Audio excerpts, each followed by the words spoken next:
Hello everyone, good morning. তোমরা সবাই কেমন আছো? আশা করি ভালো আছো, আমিও ভালো আছি। আমার চ্যানেলে তোমাদের সবাইকে স্বাগত। আর একটা ব্লগ নিয়ে চলে এলাম। তো সকালবেলা আমার স্নান পুজো কিন্তু কমপ্লিট। আর বড় মেয়েকে বললাম একটু চা করে দে আমায়। তো চা করছে। আর এদিকে প্রেশার কুকারে বসিয়েছি ইঁচড় আর আলু সিদ্ধ। তো চাটা হয়ে গেছে, এই যে বসে পড়েছি। চায়ের সাথে অনেক কিছু নিয়েছি, যেহেতু অনেক কিছু ছিল ঘরে, অল্প অল্প করে সব নিয়েছি। চাটা হচ্ছে আয়েসের ব্যাপার, সেটা আমি আগাগোড়াই খেতে ভালোবাসি, এভাবে একটু নিরিবিলি বসে একা একা। তো যাই হোক, আজকে অনেক রোদ উঠেছে। আর কদিন থেকেই প্রচুর গরম আর রোদ উঠেছে। চেষ্টা করি যে তাড়াতাড়ি স্নান পুজো সেরে রান্নাবান্নাটা করার।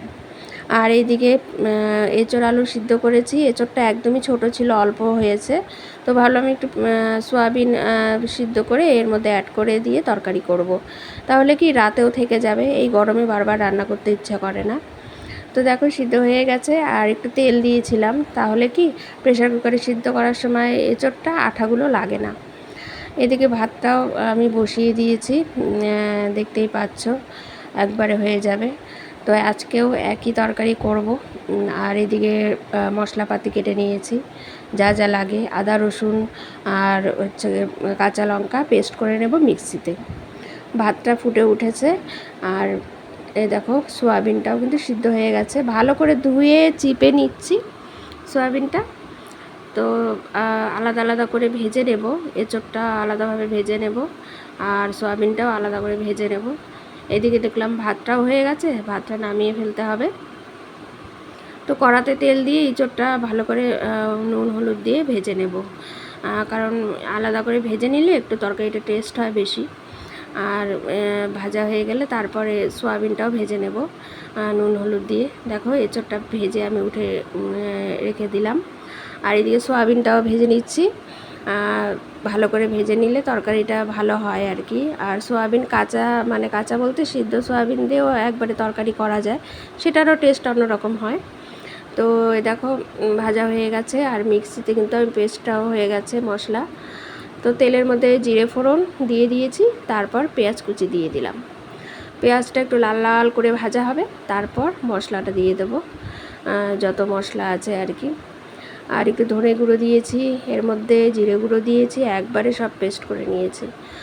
আর কাশ্মীরি লঙ্কার গুঁড়ো, হলুদ, তারপর নুন সব দিয়ে মশলাটা এখন ভালো করে কষাবো। তো এঁচোড়ের তরকারিতে কোনো দিনও আমি সয়াবিন দেইনি, আজকে ফার্স্ট দিচ্ছি। তো আশা করি ভালোই লাগবে খেতে, কারণ গরম মশলাও কিন্তু আমি একবারে পেস্ট করে নিয়েছি। গরম মশলা ঘি দিয়ে তুমি যাই রান্না করো, নিরামিষ রান্না, সেটা কিন্তু ভালোই হয়, টেস্টি হয়।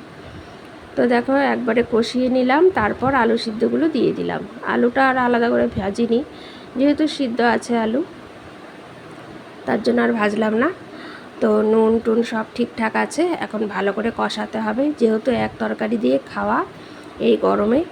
আর তার জন্য একটু ভালো না হলেও ভাত খাওয়া যায় না। তো দেখো কষে গেছে। আর পাশের গ্যাসে আবার গরম জল বসিয়েছি। গরম জল দিলে কি তরকারির টেস্টটা কিন্তু ভালো হয়। আমি সবসময় তরকারি রান্না করলে গরম জল দেওয়ারই চেষ্টা করি। আর পাশের গ্যাসটা ফাঁকা থাকলে জলটা গরম করতেও সুবিধা হয়। তো দেখো আমার তরকারিটা কষানো হয়ে গেছে, এখন গরম জলটা দিয়ে দিলাম। আর এখন একটু ঢাকা চাপা দিয়ে দেবো, হতে থাকবে। বেশি ঝোলও করব না, আবার বেশি মাখা মাখাও করব না, কারণ ভাত খেতে তো লাগবে কিছু, ঝোল না হলেও ভালো লাগবে না। তো দেখলাম ঢাকা চাপা উঠিয়ে ফুটে গেছে। আর দুটো কাঁচা লঙ্কা আমি চিড়ে দিলাম। কাঁচা লঙ্কাটা হচ্ছে, মানে কাঁচা লঙ্কাটা দিলে কি শেষের দিকে ফ্লেভারটা ভালো আসে। তো নামানোর আগে একটু ঘি দিয়ে, এই যে দেখো ঘি দিয়েছি, দিয়ে তারপরে নামিয়ে নিলাম।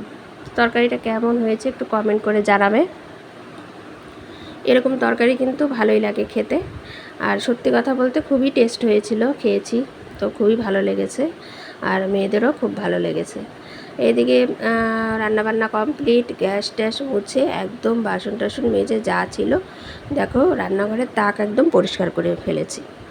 তারপর এই যে দুপুরবেলা খেতে বসেছি। সত্যি তরকারিটা খুবই টেস্ট হয়েছিল, তোমরাও একবার বানিয়ে খাবে এইভাবে, খুবই টেস্ট লাগে খেতে। আমি তো ভাবতেই পারিনি এত টেস্ট হবে খেতে। আর ইঁচড়টাও কচি ছিল, খুব ভালো লেগেছে খেতে। এইভাবে খেলে কিন্তু খুব ভালো লাগে।